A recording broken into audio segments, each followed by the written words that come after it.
Hi, and welcome to this tutorial on iterating your research topic.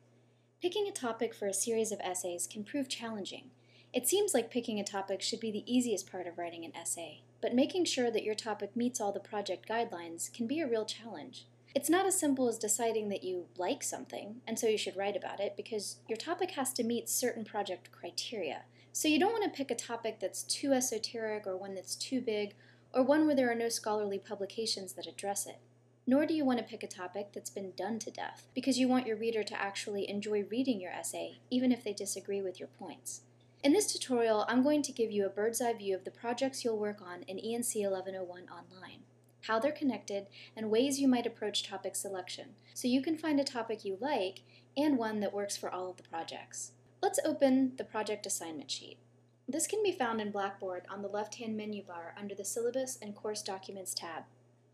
If you're taking ENC 1101 face-to-face, your instructor will likely give you these documents as part of a course packet. Let's start at the top with the pre-project assignment sheet. In this project, you're asked to use the first person to write an effective essay that integrates personal perspectives and experiences. If you scroll to the prompt, you'll see that you've been asked to select and research a historical perspective on a public figure or historical event, and the project sheet gives you sample questions that might kickstart your brainstorming process. This assignment requires that you have a thesis like all essays, but it's not an argumentative thesis. It's a rationale, meaning your instructor wants to know why you picked the topic you picked. What personal relevance does it have for you? Since you're going to live with this topic all semester, you need to be genuinely interested in it. Alright, let's move on to Project 1, the bibliographic essay. In this assignment, you're choosing sources, summarizing main points, and writing a conventional essay using third-person point of view. The purpose of this essay is very different from the purpose of the pre-project essay, in that you're trying to better understand how significant public figures and historical events change or don't change over time.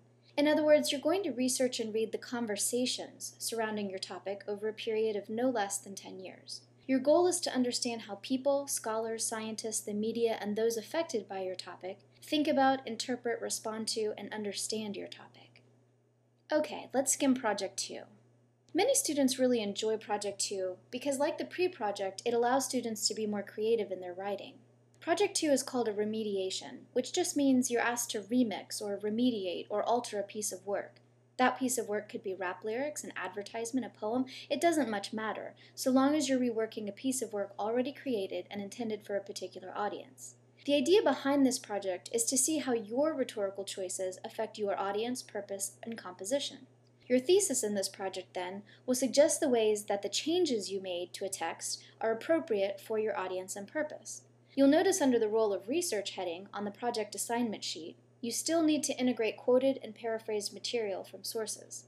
But in this project, you're really interested in supporting your creative decisions through visual and rhetorical analysis. So let's look at the final project, Project 3. Project 3 will probably look most familiar to you in that it's a classic thesis-driven argumentative essay. Your job in Project 3 is to use all you've learned over the other projects to construct an arguable and insightful thesis, explain the connections between your claims and the source material you've gathered, and then to follow the traditional essay conventions to construct and draft an essay. In this assignment, you're trying to actually persuade the reader to accept your point of view. As you can probably see now, all projects are scaffolded, meaning the knowledge, insight, and skills you learn in one project are leveraged and expanded in the next. The pre-project is meant to provide personal connection to the subject matter you'll write about. Project 1 requires that you familiarize yourself with the conversations going on about that topic over time. Project 2 offers you an opportunity to get in on that conversation, and Project 3 allows you to extend that conversation in a more formal way. So now that we've flown at 10,000 feet over the course projects, let's fly a little lower and slower to the ground and go through one possible iteration of a topic, tracing how it might be effectively used across all of the projects. It's helpful to brainstorm interests when you're researching for a topic. I've pulled up a free brainstorming tool called bubble.us, but you can use any tool you wish. Old pen and paper works just fine. You see here I have an overarching bubble that represents the question, how did this event or person affect me? Now I'll add a bubble for events, and one for people, and I'm off. Underneath events, let's see, I'll list the first things that come to mind. Well, the BP oil spill was a pretty significant event that affected the state in which I live, and some of my friends and family are commercial fishermen, so I'll add that. My first job out of college was for a government agency, and I clearly remember the events of 9/11, so I'll definitely add that. I also adopted a dog from a shelter 10 years ago, and he is the love of my life. I also became a member of this organization for animal rights called PETA. You've probably heard of it. So I'm definitely going to include the creation of PETA as an organization. I think that happened in the 80s, but it doesn't really matter because that's research for later. Okay, so for historic people, well, it's obvious I should add President Obama because he was the first black president elected in America. Maybe I'll add Steve Jobs too. He's kind of significant because I grew up in the digital age.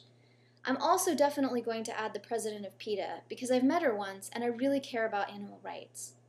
So it's becoming more apparent to me as I look over my Bubble.us project that though all of these topics are pretty good, I only have a personal connection to the animal rights topic. And when I think about it, I really care about the treatment of animals. And I think I'm interested enough in this subject that I can work with it over the course of this semester. You can go through the brainstorming process as many times as you need to in order to figure out what you want to write about. And it's actually a good idea to do this more than once. Because A, the best ideas are never our first ideas. And B, writing itself is a process. So it's a good idea to get comfortable with the fact that good writing just takes time. There's no way to game good writing. Alright, so now that I have my topic, animal rights, I'm going to see if this topic will pass the litmus test of all the assignments. Well, we know it meets the pre-project requirements because I just needed to connect the topic with something personal in my life, which is easy, the adoption of my dog Abner from the pound almost a decade ago. For Project 1, I've got to follow the conversation about animal rights that's happened over the last 10 years. So my next stop should probably be the library or Google News. So let's go to the library first. A thorough review of the library research features is beyond the scope of this tutorial, but explore the main menus when you have time, because there are lots of valuable tools, especially under the guide section, which features tools that can help you find and evaluate sources, avoid plagiarism, and quickly access research materials using the online library system. My first instinct is to just type my search terms into the All-in-One tab, and then refine my search from there. So for Project 1, I'm particularly interested in the dates. I need to refine the dates to make sure that there's enough scholarly information in the right date range. Okay, good. It appears that there are plenty of scholarly articles on animal rights, spanning far more than 10 years. Now, a lot of these articles are scholarly articles, which means they're good, at least as far as sources are concerned, because they're peer-reviewed and vetted. But they're probably going to be a little tough to understand and assimilate, too. So I need to also make sure that I have popular press articles to rely on as well. Let's go out to Google search engine and click on the news button at the top. And then we're going to enter into the fields my specific search terms and the date range and just see what we get.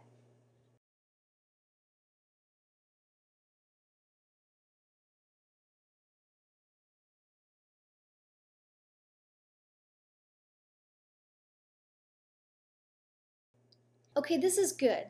There's a lot of information to choose from, much of which will be easier to digest and make sense of than the scholarly articles. I can't just rely on popular press clippings, but a combination of scholarly articles and the popular press clippings will be really good.